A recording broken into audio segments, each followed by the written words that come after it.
Buckingham Palace has officially announced that Lady Louise, the daughter of Prince Edward, will become an official working royal. A plastic bag containing white powder has just been cunningly hidden in Lady Louise's dorm room, directly threatening her inheritance of the highly classified Grey House estate. However, behind this smear is not the downfall of a 22-year-old girl, but a despicable scheme directed by Queen Camilla herself to seize the black diamond-studded key and destroy the red leather-bound diary containing all the sins of her past. She paid an intruder to steal the late Queen's keepsake and ruthlessly plant drugs to take down her step-granddaughter. But the usurper, with malicious ambitions, had no idea she had stepped into a brutal net. Tucked away on Louise's bookshelf, a hidden camera recorded the entire break-in in crisp 4K, along with an audio recording of the Queen's dirty transaction. Prince William and Princess Kate have quietly secured this ironclad evidence. Instead of alerting the police, they are preparing to turn London's biggest charity gala into a public execution ground to punish the traitor. What dark secrets does the red leather-bound diary actually hold that makes Camilla so frantically desperate to burn it? When the hidden footage is detonated on a giant screen in front of hundreds of media lenses, will the crown of power protect her from ultimate humiliation? And how will this vengeance crush accomplices like Meghan Markle? Thick darkness stripped away every ray of light creeping into Lady Louise's university dorm room. A slender figure, shrouded from head to toe in matte black fabric, slithered through the window frame like a poisonous snake. The man carried no crude prying tools. He moved with the absolute precision of someone who had memorized the target's map beforehand. His footsteps glided across the carpet without leaving a sound. He ignored the brand-new laptop on the study desk. He ignored the expensive jewelry lying carelessly on the vanity. His target was clearly defined, lying deep beneath the bed. It was an antique oak box, the only treasure passed down directly from the late Queen to her most trusted granddaughter. The leather-gloved hand carefully pulled the box out. The lid popped open. The man pulled out a pitch-black iron key. Its bow was studded with a rough black diamond, radiating a cold light in the night. It was the only key in the world that could open the underground vault at the Grey House estate. Smirking, he tucked the key neatly into his breast pocket. But the intruder's mission didn't stop at theft. The true cruelty was just beginning. He reached into the crossbody backpack slung over his shoulder and pulled out a vacuum-sealed plastic bag. Inside the transparent plastic were fine white crystals. Coldly and decisively, he approached the study desk. He pulled open the bottom drawer and shoved the bag of drugs deep into a hidden corner, wedging it tightly between Louise's study materials and textbooks. A perfect trap. A fatal stab aimed straight at the future and honor of a young woman. At that very moment, in a lavish suite overflowing with the scent of roses in the capital city of London, Queen Camilla leaned back leisurely in a red velvet armchair. In her hand was a glass of red wine, dark as blood. Her eyes were glued to the phone screen lighting up on the glass table. An encrypted message had just arrived. The goods are in place. The key has been retrieved. Camilla's lips slowly curled into a triumphant smile. Greed and malice were clearly etched into every wrinkle around her eyes. She knew the next act perfectly. In just a few hours, a surprise inspection by the dormitory management would take place following an anonymous tip. They would find the bag of white powder. The police would raid the room. the image of the good, pure granddaughter would completely collapse on the front pages of the tabloids. Along with that bag of white powder, any right to inherit the late Queen's legacy would be instantly stripped away. Camilla would legitimately step into the Grey House estate. She would use the black diamond key to open the underground vault and seize the red leather-bound diary. That notebook was where the late Queen had documented all of Camilla's dirty tricks, blatant lies, and darkest secrets since the 90s. Camilla would burn it with her own hands. She would wipe away every blemish, leaving the dynasty with only one image, a flawless, untarnished queen. Across the ocean, in a sun-drenched villa in California, Meghan Markle swiftly typed the final words on her phone's keyboard.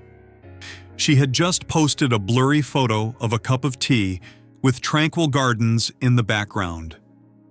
Accompanying it was a calculated status. The pressure of crowns always weighs heavy, causing young souls to choose the wrong escape. Pity those who cannot save themselves. The filthy sarcasm had been served. Meghan had caught the scent of blood from London through underground news networks. She was ready to add fuel to the fire, playing the role of a deeply sympathetic outsider to plunge her husband's family into the depths of disgrace. But neither the arrogant queen sipping wine nor the calculating sister-in-law smiling at her phone screen knew a deadly truth. Lying still on the bookshelf in the dorm room, nestled among thick novels, Lady Louise's worn teddy bear was blinking with a tiny red dot deep within its plastic eye socket. An ultra-micro 4K hidden camera had flawlessly captured everything. It recorded the man's face when he accidentally looked up. It recorded a close-up of the faded print on the bag of drugs. And most fatally, it recorded the moment he dialed his phone, making a direct report call to a personal number located right in Camilla's bedroom suite. Early the next morning, the faint rays of winter sunlight shone through the glass window. Louise pushed the door and stepped into the room after a night shift at the library. What met her eyes was an unusual sight that only someone with keen observation skills would notice. The study chair was shifted at a 15-degree angle compared to her daily habit. The desk drawer was slightly ajar, revealing the edge of an unfamiliar plastic bag. And worst of all, when she bent down to look, the oak box under the bed had been pulled out, its lid wide open, empty inside. The black diamond key was gone. Any other 20-year-old girl, upon seeing a suspicious bag of white powder planted in a room, would immediately scream. They would panic and call their parents, sob uncontrollably, or run frantically to find the building security. But not Louise. The covert training from her childhood days and the cold royal blood flowing in her veins instantly froze all superfluous emotions. She did not approach the desk. She did not touch the plastic bag, nor did she rush to close the drawer to avoid leaving any of her fingerprints or DNA. Louise calmly took 3 steps back. She walked toward the door and double-locked the safety bolts. Not a single teardrop, not a single frown of panic. She reached into the inner lining of her wool coat and pulled out a minimalist, black, mobile phone. This wasn't the phone she used to text her friends. It was a military-grade encrypted device, immune to all forms of eavesdropping, authorized only for situations directly threatening a life or the survival of the family's legacy. She dialed a single number and pressed the phone to her ear. The other end picked up after only 2 rings. She called Prince William directly. Just 30 minutes after that brief call, in a windowless, secure room deep beneath Kensington Palace, Prince William sat motionless, before a bank of large computer screens. The pale blue-gray light from the encrypted code cast upon his sharp cheekbones, illuminating eyes completely devoid of warmth. The footage from the teddy bear in Louise's room had been extracted directly via a hidden satellite link. William magnified each frame, enhancing the contrast. He stared intently at the face of the man in black. William gave a hand signal. Behind him stood 4 men in dark civilian clothes. They were not on the London police payroll. They were not private detectives. They were a covert security team, phantoms absolutely loyal to the crown, answering only to the heir. Keyboards clattered continuously. The security team didn't need to laboriously extract street camera footage. They directly cross-scanned signals from cell towers around the university area at the exact time of the break-in. The GPS trace from the thief's phone had dropped a tiny radio signal on the grid. A red dot on the digital map began to move. It zigzagged through the bustling streets of London, passing through strictly secure areas. Finally, the signal breached the palace's fortified iron gates and stopped precisely at a personal Wi-Fi hotspot. That hotspot bore the internal code name of the private living quarters reserved exclusively for Queen Camilla. The filthy betrayal was clearly exposed right on the screen. The enemy was not the anti-monarchy protesters out on the streets. The enemy was lying on a silk bed, under the very same roof. William didn't slam the table in anger. He didn't pick up the phone to call King Charles and unmask his stepmother. He chose a far more ruthless path to let the enemy believe they had won, to let them step up to the pinnacle of their own complacency, and then unexpectedly kick them down into a bottomless abyss. William turned to look at Princess Kate, who was standing quietly beside him. Without the need for a lengthy discussion, Kate nodded slowly. She immediately turned and left the secure room. 15 minutes later, Kate threw on a long, pitch-black wool coat, concealing her figure. She strode onto an unmarked military helicopter, its blades tearing through the London fog, heading straight for the desolate Scottish Highlands. In Kate's hand was a combination-locked leather briefcase. Inside the briefcase was not money or weapons, but a dark red leather-bound notebook. This notebook was identical in size, wear and tear, and color to the late Queen's real diary, down to the millimeter. With only one incredibly fatal difference, every single page of this fake notebook, from the first page to the last, had been thoroughly soaked by the security team's chemical experts in a highly reactive thermal chemical. This chemical was invisible and odorless, but once exposed to high-temperature fire, it would trigger an uncontrollable chain reaction that could not be extinguished by water or standard fire extinguishers. The helicopter landed in an empty clearing 5 miles from the Grey House estate. Kate personally drove an all-terrain vehicle across the snow-covered trails. Using the highest-level security code that only she and William possessed, Kate unlocked the door and infiltrated the estate's underground vault. Cold air blasted against her face. She walked straight to the solid cast-iron safe in the corner of the room. Kate placed the chemically treated red leather notebook in the center, adjusting its angle to look as natural as possible. Afterward, she reset the timer on the hidden camera system on the ceiling. Everything was completed in less than 10 minutes. Kate closed the safe, locked the vault door, and retreated into the darkness, leaving not even a single footprint on the snow. The sanctuary of sacred secrets had now been transformed into a perfect trap, a tomb of honor eagerly awaiting the footsteps of the dirty usurper. 2 tense days passed. Information about the bag of drugs in the dorm room remained absolutely silent in the media. There were no blaring police sirens around the university. Louise continued to calmly carry her backpack to class and attend seminars as if nothing had happened. This eerie silence made Camilla begin to grow restless. She paced continuously in her bedroom, her nails digging into the upholstery of her armchair. She couldn't understand why her perfect trap hadn't detonated. However, the lust to possess and destroy the diary completely overpowered any of Camilla's defensive reasoning. Convinced that Louise was secretly hiding the incident out of sheer terror, and that the police were quietly investigating while waiting for the right day to make an arrest, Camilla decided to go collect the ultimate trophy herself.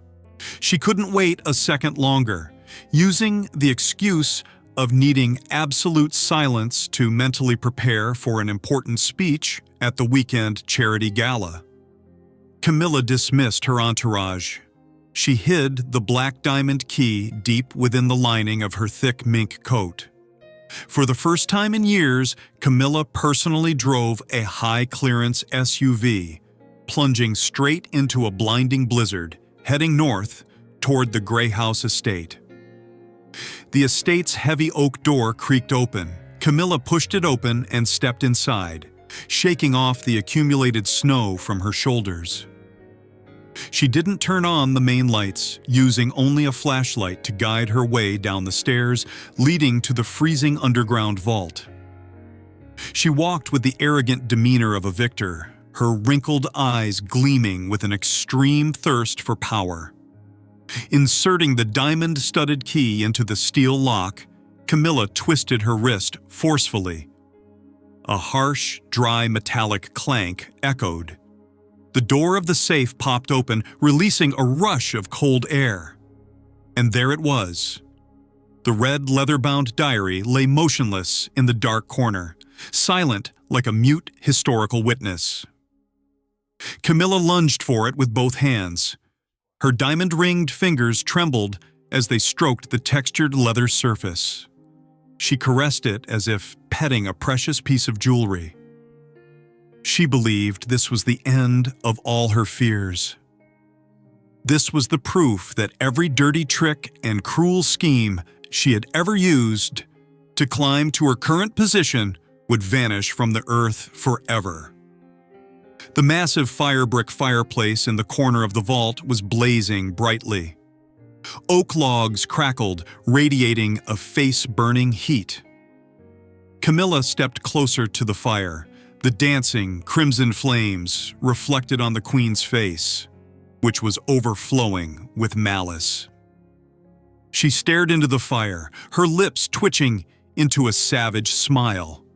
"This throne only has room for one queen," she hissed through clenched teeth, her voice thick with decades of pent-up hatred. Camilla swung her arm, using all her strength to hurl the diary into the middle of the roaring sea of fire. She closed her eyes, taking a deep breath, waiting for the smell of burning paper, waiting for the moment the past was reduced to ashes.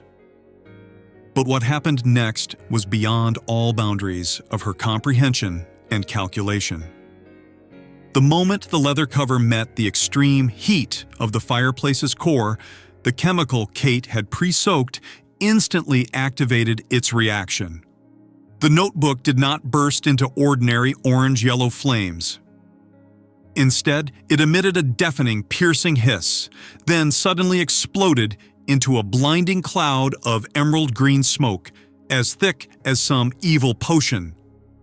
That bizarre plume of smoke billowed out of the fireplace with intense pressure, striking Camilla straight in the face and engulfing the entire cramped space of the vault in an eerie light. Camilla was in utter panic. She staggered backward, clutching her chest tightly and coughing violently. Her eyes stung fiercely, tearing up so much she couldn't open them. She tripped over the edge of the stone table and collapsed onto the freezing floor. Right at the moment, Camilla was writhing on the floor, trying to gasp for a breath of fresh air. An electronic beep rang out. The giant, dust-covered television screen hanging on the opposite stone wall, which Camilla thought had been broken for a decade, suddenly lit up brilliantly. The vault echoed with a piercing, static buzz that drowned out the sound of the burning wood. The image of Prince William appeared incredibly sharp on the screen, magnified many times its actual size. He sat there, hands clasped in front of him, the top button of his black shirt undone. William's eyes were as sharp as razors, cold and unfeeling, staring piercingly through the camera lens, stabbing straight into the dark soul of the woman cowering on the floor. The screen instantly switched scenes. William didn't say a single word. The video from the teddy bear camera in Louise's room began to play. A close-up of the thief pulling the drawer. A close-up of the gloved hand shoving the plastic bag of white powder between the books. Then the screen split in two. On one side was the hidden footage from Camilla's own palace balcony. The image of Camilla wearing an expensive silk nightgown, standing in a hidden corner, sneakily handing the man in black a thick envelope of cash. The image of the black diamond key being handed over. Accompanying this was the crisp audio recording, echoing every single word. "Make it clean. I want that girl to never be able to raise her head again." It was all vividly displayed, clear, undeniable, and impossible to distort. The steel trap had snapped shut mercilessly, crushing the traitor's heel. Camilla's illusion of unrivaled power was ground to dust right in the place where she thought she had eradicated history. Despite the horrifying event that occurred in the Grey House vault, Camilla still had to maintain her facade. 3 days later, she returned to London. She deluded herself into thinking that William would never dare to make that video public. She bet that the survival of royal honor would force William to swallow his anger and hide the footage to protect King Charles's dignity. That night, Camilla appeared resplendent at London's biggest charity fashion gala, an event gathering thousands of billionaires, elites, and global news agencies. She walked the red carpet wearing a silk gown adorned with thousands of tiny diamonds, sparkling from every angle. On top of her head rested the most powerful crown, the symbol of absolute supremacy. Camilla stood in the center of the magnificent hall, receiving sycophantic bows. She proudly raised an expensive crystal glass of champagne to her lips, smiled at the press, and leisurely stepped onto the high, red-carpeted podium. She prepared to read the hollow, pre-written speech praising the selfless dedication and absolute purity of the royal family. Camilla had just taken a long breath and opened her mouth to utter the first word when a piercing crack rang out from the central control room. The electrical system of the entire banquet hall went pitch black. Darkness engulfed the vast auditorium. A murmur of bewilderment arose. Guards fumbled for their flashlights. A few tense seconds passed. Suddenly, the giant LED screen behind Camilla's podium lit up blindingly. It wasn't images of charity projects. It wasn't the logo of a children's relief fund. It was the twisted, malicious face of Queen Camilla herself. The video of her throwing the fake diary into the fire, enveloped in that bizarre green smoke, was playing at the highest resolution. Accompanying it, the audio of her bargaining with the thief, her ruthless voice ordering the destruction of Lady Louise, echoed like thunder throughout the hall, through the maximum capacity surround sound system. A deathly silence fell over the thousands of people. Crystal glasses slipped from the hands of the guests, shattering against the marble floor, and creating harsh, clattering sounds. The camera flashes of dozens of reporters began to blink frantically, aimed directly at the person standing frozen on the podium. King Charles stood not far from the podium. His face was pale, his lips trembling, unable to utter a word. He took 2 steps back, staring intently at the screen, then looked at his wife as if she had just morphed into a hideous monster right before his eyes. The massive wooden doors of the banquet hall were suddenly thrown open. The royal guard, tall soldiers in dark dress uniforms, who took orders directly from the heir to the throne, marched in with heavy steps. The sound of their leather boots striking the floor beat in unison, like an approaching death sentence. Leading the formation were Prince William and Princess Kate. Their eyes held no agitated fury. There was only ultimate coldness and disdain. William strode straight toward the podium. The crowd parted to make way. He stepped onto the podium facing a trembling, panting Camilla.